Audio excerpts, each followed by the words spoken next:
بسم اللہ الرحمن الرحیم۔ السلام علیکم۔ قمر سلطانہ آفیشیل کے ساتھ حاضر ہوں۔ آپ سے درخواست ہے کہ چینل دیکھیے، لائک اور سبسکرائب ضرور کیجیے، کامنٹس باکس میں اپنے آراء سے ضرور نوازیے۔ تو کل ہم نے بات کی تھی ایم کیو ایم کے حوالے سے، اور آج بھی ہم وہی کراچی کے معاملات کو دیکھیں گے، کراچی کی بات کریں گے۔ تو ناظرین، یہاں پر صورتحال جو ہے ذرا گھمبیر ہوتی جا رہی ہے، کیونکہ بہت سارے جو مناظر ہیں جو ہماری نظروں میں نہیں آتے، نظروں سے اوجھل نہیں ہوتے، جب کوئی خبر آ جاتی ہے تو پھر ہم سوچتے ہیں ایسا کیوں ہوا۔ تو آج ہم اسی پر بات کریں گے اور ہم دیکھیں گے کہ ایم کیو ایم نے جو حکومت کو وارننگ دی ہے، وفاقی حکومت کو، پی ڈی ایم حکومت کو،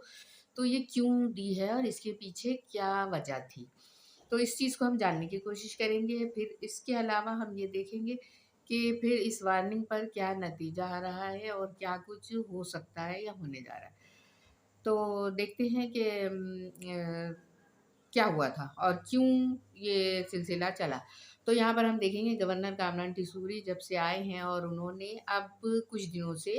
بہت زیادہ کوششیں کی ہے ایم کیو ایم کو متحدہ کرنے کی، کراچی کی قیادت کو، کراچی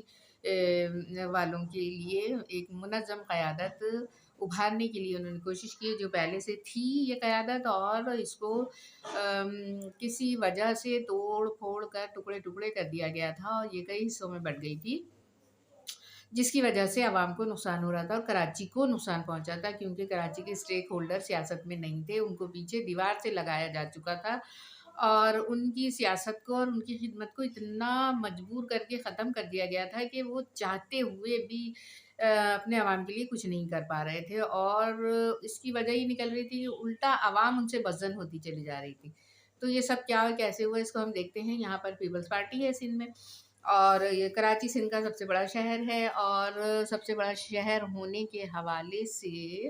اس کی بلدیہ بھی بہت بڑی ہے۔ یہاں کے وسائل اور مسائل دونوں بہت زیادہ ہیں، وسائل بھی زیادہ ہیں، مسائل بھی زیادہ ہیں۔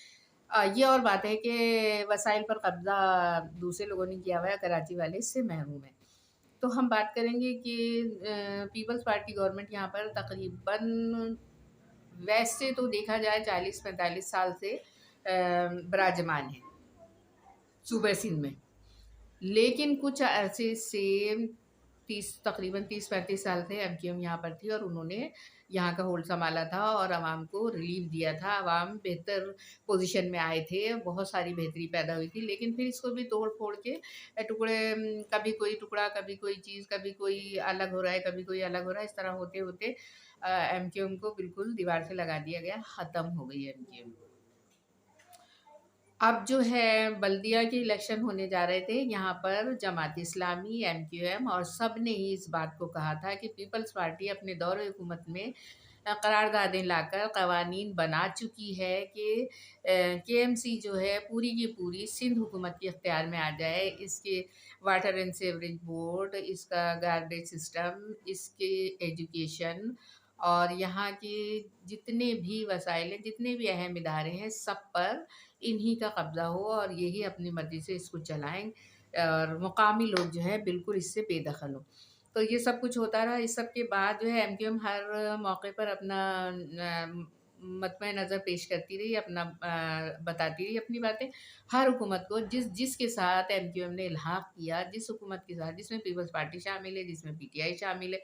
جس میں نواز شریف گورنمنٹ شامل ہے، مسلم لیگ، سب سے اتحاد کیا، اور سب سے اتحاد کر کے آٹے میں نمک کے برابر ان لوگوں کو ریلیف ملتا رہا، اور عوام کے لیے کوئی ریلیف نہیں ملا۔ ہاں، یہ الگ بات ہے کہ وزارتیں سفارتیں ضرور ملی ہیں، جو ذاتی ظاہر ہے ایک شخص کو وزارت ملی ہے وہی اس سے فائدہ اٹھائے گا، کچھ پارٹی کو بھی فائدہ پہنچتا ہے، کچھ عوام کو بھی فائدہ پہنچتا ہے، ایسا تو ہوتا ہے، لیکن مجموعی طور پر سب سے زیادہ فائدہ ذاتی طور پر اس شخص کو ہوتا ہے جو وزیر ہے۔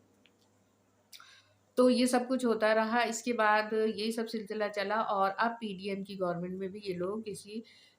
منشور کے تحت داخل ہوئے تھے، انہوں نے اپنی باتیں ان کے سامنے رکھی تھی اور ان سے کہا تھا کہ یہ